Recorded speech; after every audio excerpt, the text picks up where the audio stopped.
us pray. O God of the past, and God of the present, and God of the future, we gather together today to honor that past and this present and our future. We remember those who set sail into the unknown 385 years ago. We honor their courage and their curiosity. We honor those friends and family members that they left behind. And we honor those who greeted them in the new land we now call Maryland. We give thanks for the descendants of those brave individuals gathered here today who collectively have not forgotten the human characteristics that set their ancestors apart. We look to the future, committing ourselves to continuing to give them voice and respect by remembering the contributions and legacies of individuals who represented the finest qualities of those who go forth into the unknown.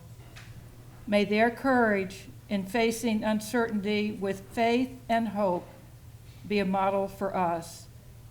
And we ask your blessing upon our food, those who grew it, those who prepared it, and those who will serve it. Amen. We have several business items before we get on to the real meat of our assembly. First, I'm going to ask Sarah Mitchell to read us a list of the people who have joined the society since the spring assembly. My newest members are Claire Elizabeth Locke. Please stand. And stay standing if you would. Maybe wait till the end. I mean, Claire Elizabeth Locke, I understand clapping for her. But let's keep it all, let's have everybody together, okay? Mm-hmm. And Mary Eugenia Arnott. John Sands Arnott.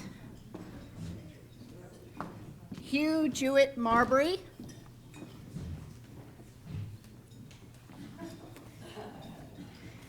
Oh, you're supposed to stand up. Didn't they tell you that? Over here, behind Sarah. Hi there. Okay, good. Stand up. Any other here? George Davis Calvert III. Yay! Edward Compton Bell Sprigg. Evelyn Briscoe Ball Sprigg. Marissa Jessica Claire Coe. And Neil Hector Coe III. Is that it? Yep, that's it. Round of applause. I'd like to thank Bowie Arnott and Trip Anand, who are both stepping down for a role on the council, and I'd like a round of applause for them.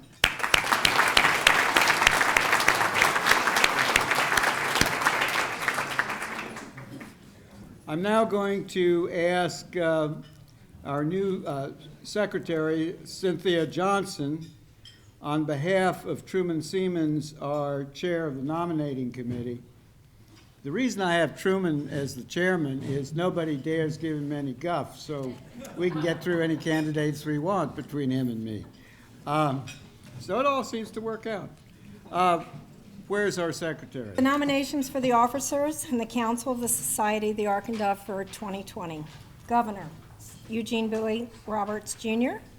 Deputy, Charles Fenwick III. Lieutenant Governor, Nina Wendling. Secretary, Cynthia Johnson. Treasurer, Helen Toomey. Chancellor, Margot Summers Lopez Jones. Registrar, Sarah High School Mitchell.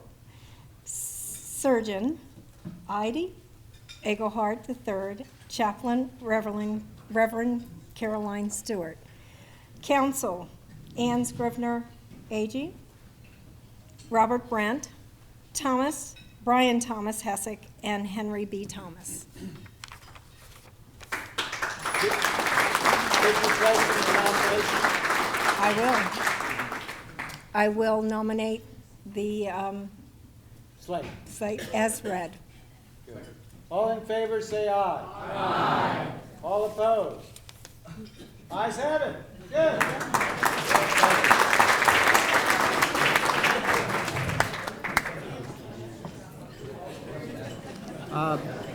We are going to be looking for new council members in the new year, so if anybody's interested in this, let me know. Good, good. Or any of the council people. Did they stand up? No. How come? Stand up, please, the officers. Officers and council, please stand up.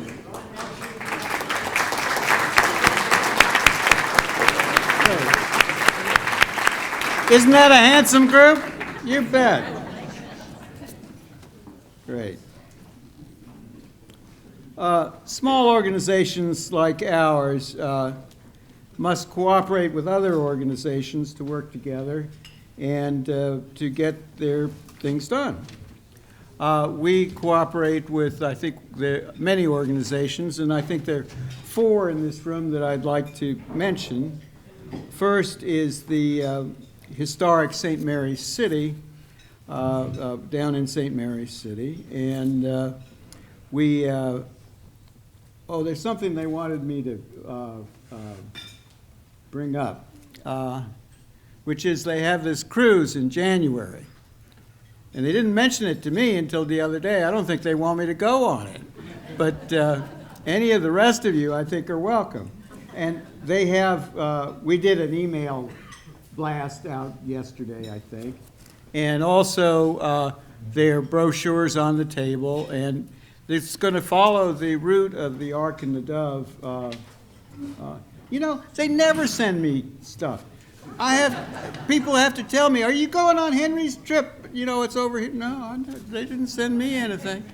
But any case, we've been on a bunch of Henry's trips, only because people tell me about it. And, but maybe, they've got a new public relations person down there. Howie, are you in the room? Howie, let's get this thing settled. So send it to us like a couple of months early, and we'll put it in the newsletter. And they're really fun trips. Good, okay. Also, we sponsor with Historic St. Mary's City a scholarship every year.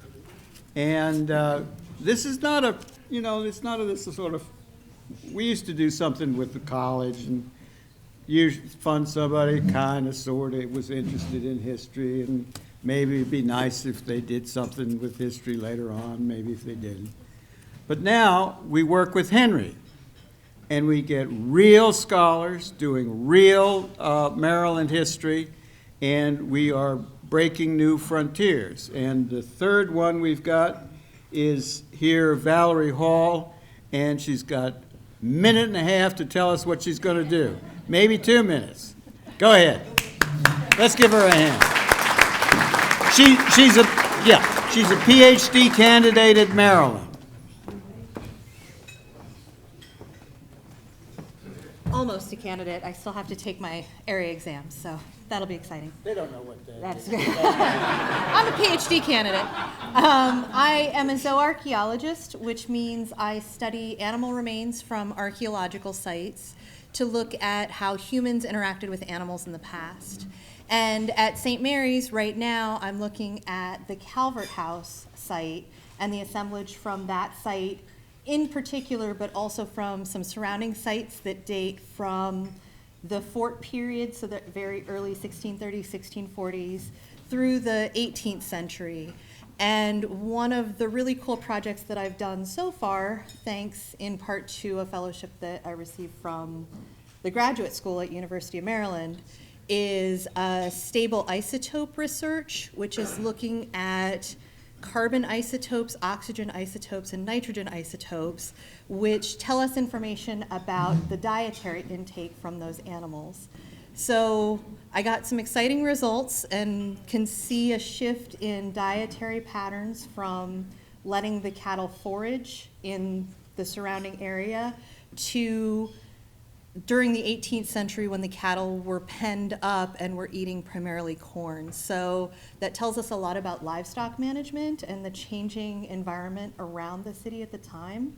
And it was a small sample, but I'm hoping that those successful results will build to bigger and better things. So.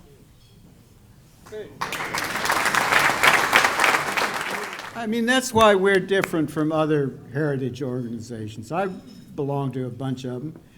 And they sit around thinking about their ancestors and how smart their ancestors were. A lot of them aren't quite as smart as their ancestors were, but that's another subject. But what do? They have dinners and stuff like that. But we're doing real research about manure.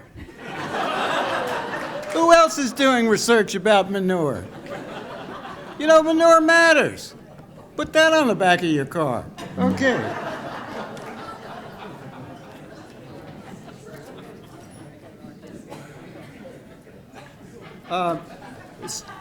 Second organization that the Society Ark Dove has been working with since the very beginning is the Maryland Historical Society. And, oh, there they are. There they are. Good. This is a table full of them. And it's led by Clinton Daly, who's in the bathroom, I guess, but he sends you his best. Mark Letzer is the executive director, and why don't you? Oh, we're very, very beholden to them because they have a room where organizations like ours can keep our permanent records. And that's terribly important because, you know, governors come and go and all that kind of stuff. And this is a permanent thing that's been going on for decades, if not, well, even more than a century. So, Mark, just tell us some of the things you're doing these days. Oh, you can stand up, you know. stand up. Okay. There you This is go. our 175th year of operation, so very proud about that. We are in the middle of a lot of different transitions. We are getting a new website come June. We're also redeveloping our campus. We are in the middle of a campaign. And we're also going to be altering the name of our campus, which will be known as the Maryland Center for History and Culture, which I think is going to be much more encompassing to a lot of people in the term society, which has been a difficult term the further on we go. It's a very 19th century contextual term. So that's pretty much what we do, and we hold the papers of this great organization. So. Good, good. And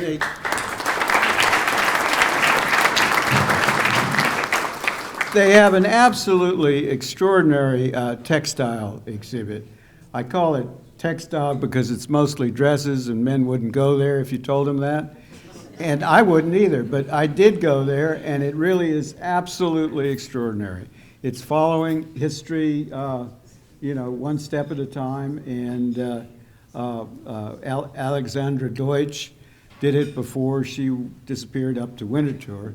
If Winterthur steals your curator, you know you've had a good curator. Any case, great. I really advise you to go see that.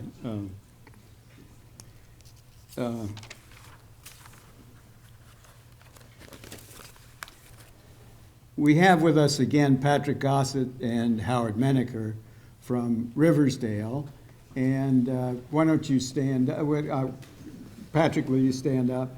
And they have a wonderful exhibit on weddings of the Calvert family. And they have pieces of stuff from all those weddings. And they even have an old ribbon that Lynn wore on her dress. That, Beautiful purple ribbon. Yes. But all it was a ribbon. They took it. Anyway, it's a very interesting exhibit, and we are so lucky to have the Gossetts and Howard, who are real professionals at keeping Riversdale going. And I just live in fear that someday I'm going to hear, oh, we're going to Florida, goodbye. But so far they haven't done it, so that's good. Great. If I can just say one quick question or one quick announcement, extend an invitation from George and Rosalie to Riversdale on the 28th of December. We have our candlelight open house. It's the only time of the year that the home is open in the evening for a candlelight display. So it's very unique. Have a lot of things going on during the house, some wonderful music that Rosalie enjoys, some food and beverage, what have you. So please join Rosalie and George and myself and others of the Historical Society on the 28th. It begins at 6 p.m. and lasts till about 9 o'clock. Very unique evening there. Only time of the year that it's open at night. Thank you. Yeah, it's really lovely. We have Scott Watkins from the Sons of the Revolution in the state of Maryland, who's going to tell us briefly about a project he's working on. Thank you, Gene. On behalf of Dennis Peters, President of the Sons of the Revolution in the state of Maryland, I send his greetings and greetings from the society. I'm very happy to tell you that back in 2015, I was very, very pleased to be in charge of an event for Maryland Day where crosses were made from the roots of the last standing Liberty Tree, as you know, that stood in Annapolis. And those crosses were delivered to the Pope by Archbishop Laurie. One was delivered to His Royal Highness Prince Charles, and the other one, of course, went to historic St. Mary City and the old Jesuit chapel. All those crosses now are on display. One is at the Vatican Museum. The other one is part of the Vatican, or I should say the Royal Collection. And of course, again, the other one is on display at the church. I'm pleased to tell you that for the Sons of the Revolution, I had some wood left over, and we're having a gavel made to be presented to the Maryland State Senate. And this gavel is a culmination of both the Liberty Tree roots as well as the YO. And in this gavel, there are symbols of Maryland the colony, and Maryland the Revolutionary War era, and Maryland the state. Each turn on the gavel represents something. From 1774, the burning of the Peggy Stewart, 1775, the Association of Maryland Freemen, to 1776, Maryland's Declaration of Rights and Charter. And what reflects on you is Lord Baltimore's legacy, the Act Concerning Religion of 1649, a very large turn in the center. And then the bottom three turns will represent Washington's resignation, the ratification of the Treaty of Paris, and of course, the call of the states to meet in Philadelphia to draft the Constitution. All happened in Annapolis. So we're very pleased to start this project, again, on behalf of the Sons of the Revolution. I'm happy to tell you that the Pride of Baltimore will be delivering it on March 25th.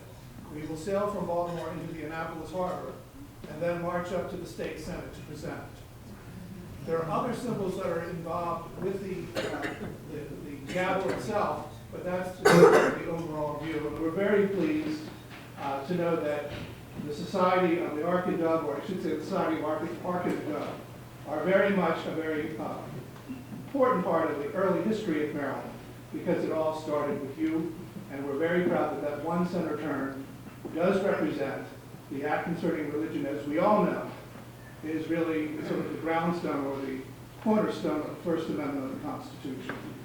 So with that, we plan to march with you up the hill. Yes, yes. And hopefully we'll be met by the old guard, and we'll be under fife and drum and come through the town and present there. So we send you greetings, and again, congratulations on your event today, and we certainly do remember those brave men and women who left Cal's England to an uncertain future and bravely founded this great state we love today as Maryland. Thank you very much.